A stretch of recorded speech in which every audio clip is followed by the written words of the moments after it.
மாண்புமிகு அவைத் தலைவருக்கு வணக்கம். இந்த அரிய வாய்ப்பை எனக்கு வழங்கியமைக்காக என்னுடைய நன்றியை உரித்தாக்குகிறேன். அரசமைப்பு சட்டம் ஏற்கப்பட்டு 75 ஆண்டுகளை தொட்டிருக்கிற நிலையில் அதை கொண்டாடும் வகையிலே 2 நாட்களாக இந்த அவை புரட்சியாளர் அம்பேத்கர் அவர்களை போற்றிக் கொண்டிருக்கிறது. புரட்சியாளர் அம்பேத்கர் அவர்கள் 3 ஆண்டு காலம் அல்லும் பகலும் அயராது உழைத்து ஒரு புதிய இந்தியாவை, சமத்துவ இந்தியாவை கட்டமைப்பதற்காக இந்த நாட்டுக்கு ஒரு அருட்கொடையாக வழங்கிய சட்டம்தான் இந்திய அரசமைப்பு சட்டம். இது வெறும் சட்டம் மட்டுமல்ல, புதிய இந்தியாவை கட்டமைப்பதற்கான கோட்பாடும் ஆகும். இந்திய அரசமைப்பு சட்டத்தின் முகப்புரை அதை விளக்குகிறது. இந்திய அரசமைப்பு சட்டத்தின் முகப்புரையில் நாம் எத்தகைய இந்தியாவை எதிர்காலத்தில் கட்டமைக்கப் போகிறோம் என்பதை உறுதிப்படுத்தி இருக்கிறார்கள். சோசலிசம், செக்யூலரிசம், புளூரலிசம் மற்றும் பெடரலிசம் என்கிற இந்த 4 கோட்பாடுகளும் இந்திய அரசமைப்பு சட்டத்தின் அடிப்படை கூறுகளாகும். அவை மட்டுமின்றி நீதி, சுதந்திரம், சமத்துவம், சகோதரத்துவம் ஆகிய 4ம் புதிய இந்தியாவை கட்டமைப்பதற்கான தூண்களாகும். இவற்றை பாதுகாப்பதுதான் இன்றைய சவாலாக நம் முன்னால் இருக்கிறது. இங்கே உரையாற்றிய மாண்புமிகு உறுப்பினர்கள் பலரும் புரட்சியாளர் அம்பேத்கர் அவர்களின் பெருமைகளை பேசுகிற அதே வேளையில் அவரை எதிர்த்தது, அவருக்கு துரோகம் செய்தது நீயா நானா என்கிற வகையில்தான் விவாதங்கள் அரங்கேறிக் கொண்டிருக்கின்றன.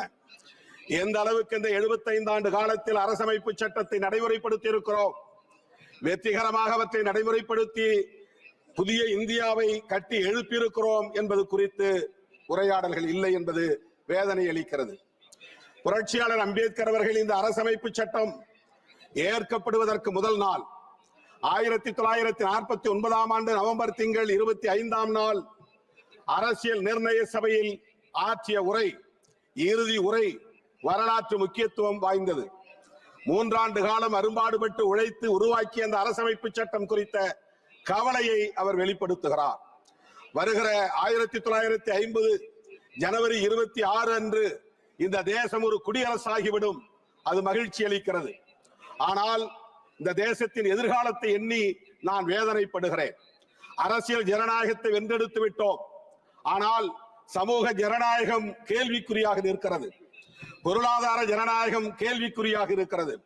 இவற்றையெல்லாம் எப்படி நாம் நடைமுறைப்படுத்த போகிறோம் என்கிற வேதனையை அந்த உரையிலே பதிவு செய்திருக்கிறார். சுதந்திரம் இல்லாமல் சமத்துவம், சகோதரத்துவம் இங்கே நடைமுறைக்கு வராது. சமத்துவம் இல்லாமல் சுதந்திரமும் சகோதரத்துவமும் இங்கே வெற்றிகரமாக இயங்காது. ஆகவே இவை ஒவ்வொன்றையும் தனித்தனியே பிரித்துவிட முடியாது. சுதந்திரம், சமத்துவம், சகோதரத்துவமாக ஆகிய 3ஐயும் ஒரே நேரத்தில் நடைமுறைப்படுத்துகிற போதுதான், வெற்றிகரமாக நடைமுறைப்படுத்துகிற போதுதான் இங்கே சமூக ஜனநாயகத்தை நாம் உருவாக்க முடியும் என்கிற கவலையை பதிவு செய்கிறார். அதற்கு இங்கே தடைகளாக இருப்பவற்றை தூக்கி எறிய வேண்டும் என்று சொல்லுகிறார். சகோதரத்துவம் இல்லாமல் சமத்துவம் இல்லை. நாம் அனைவரும் ஒரே குடும்பத்தை சார்ந்த உடன்பிறப்புகள் என்கிற உணர்வை பெற வேண்டும். இது தேசம் என்கிற ஒற்றை வடிவத்தை இன்னும் பெறவில்லை. இது தேசமாகவே இல்லை. ஆகவே நாம் அனைவரும் ஒரு தேசிய இனம் என்று கூட சொல்ல முடியாது. அப்படிப்பட்ட நிலையிலே சமூக ஜனநாயகத்தை வென்றெடுப்பதற்கு புரட்சியாளர் அம்பேத்கர் அவர்கள் பல்வேறு யோசனைகளை சொன்ன அதே வேளையில் தன்னுடைய ஆழ்ந்த வருத்தத்தை பதிவு செய்ததை இங்கே நான் பதிவு செய்ய விரும்புகிறேன். இங்கே எதிர்காலத்தில் வர இருப்பவர்கள் நாட்டை விட மத நம்பிக்கைகள் மேலானதா அல்லது மத நம்பிக்கைகளை விட நாடு மேலானதா என்ற கேள்விக்கு யார் விடை செல்ல போகிறார்கள்? ஒருவேளை நாட்டை விட மத நம்பிக்கைகள் மேலானது என்று கருதினால் இந்த தேசம் மீண்டும் சுதந்திரத்தை இழக்க நேரிடும். இந்த தேசத்தின் சுதந்திரத்தை மீண்டும் நாம் வென்றெடுக்க முடியாத நிலை உருவாகிவிடும் என்ற கவலையை வெளிப்படுத்தி இருக்கிறார். 75 ஆண்டுகளுக்கு முன்னால் தீர்க்க தரிசனமாக அவரால் உணர முடிந்திருக்கிறது. மத நம்பிக்கை உள்ளவர்களின் கைகளில் ஆட்சி அதிகாரம் சிக்கிக் கொண்டால் நாட்டை விட மத நம்பிக்கைகளே மேலானது என்பதை அவர்கள் உறுதிப்படுத்தக்கூடிய நிலை உருவாகும் என்பதை இங்கே சொன்னார். புரட்சியாளர் அம்பேத்கர் சொன்னது இங்கே இப்போது நடைமுறையில் இருப்பதாகத்தான் நம்மால் உணர முடிகிறது.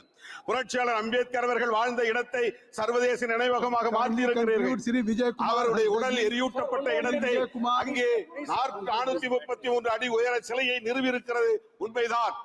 அதை 26 திறக்கப் போகிறீர்கள். புரட்சியாளர் அம்பேத்கர் லண்டனில் வாழ்ந்த இடத்தை நினைவிடமாக மாற்றியிருக்கிறீர்கள். ஆனால் அவருடைய பெருமையை போற்றுகிற அதே வேளையில் அவர் உருவாக்கிய அரசமைப்பு சட்டத்தில் ஆன்மாவை தகர்க்கக்கூடிய ஜனநாயகத்தை தகர்க்கும். Already you have taken more than your time. Already you have taken more than your time. Please kindly conclude. Vijay Kumar Hasdagi. Please. Vijay Kumar. Sir, मैं बोलना आरंभ करता हूं और धन्यवाद देता हूं कि आपने मुझे कॉन्स्टिट्यूशन एडॉप्शन पे बोलने का मौका दिया। सर, इधर हूं। और I have already given more than 3 minutes more. Please. Kindly conclude. Single minute. Kindly conclude. Sir, single minute. பொருளாதார அடிப்படையிலான இடஒதுக்கீட்டு முறையை இங்கே சட்டமாக்கி இருக்கிறீர்கள். இது அரசமைப்பு சட்டத்திற்கு எதிரான தாக்குதல். ஆனால் schedule cost, schedule tribes, OBC மக்களுக்கான இடஒதுக்கீட்டிற்கு சட்டமில்லை. श्री विजय कुमार जी, धन्यवाद।